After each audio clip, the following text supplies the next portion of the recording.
He's the richest man on earth. He controls space, electric cars, and even free speech. But the President of the United States wants to stop him.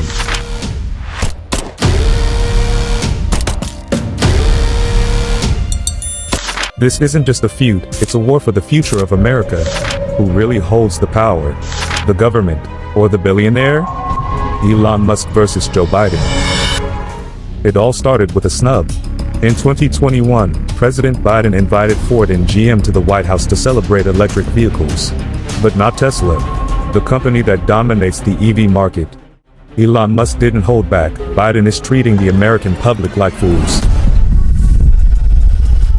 But this was just the beginning.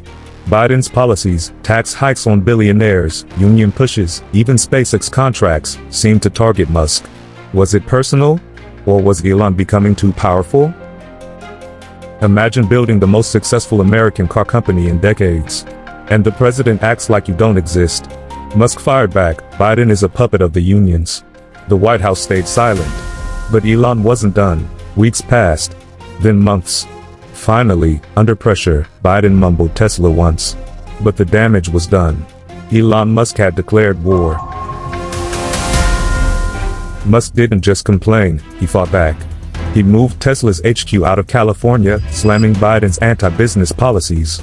He mocked Biden's inflation crisis, saying, the White House is in denial. And then, he bought Twitter. Now, Elon controlled the world's biggest microphone. And he wasn't afraid to use it. With the 2024 election heating up, Elon Musk is playing kingmaker. He hosted Ron DeSantis on Twitter. He's hinted at supporting Trump. And Biden? He's watching. Nervously. Think about it, Elon Musk's wealth rivals small countries. If he backs Trump, could he swing the election? Is America's future in the hands of a billionaire? This isn't just about two men. It's about power. Does it belong in Washington? Or Silicon Valley?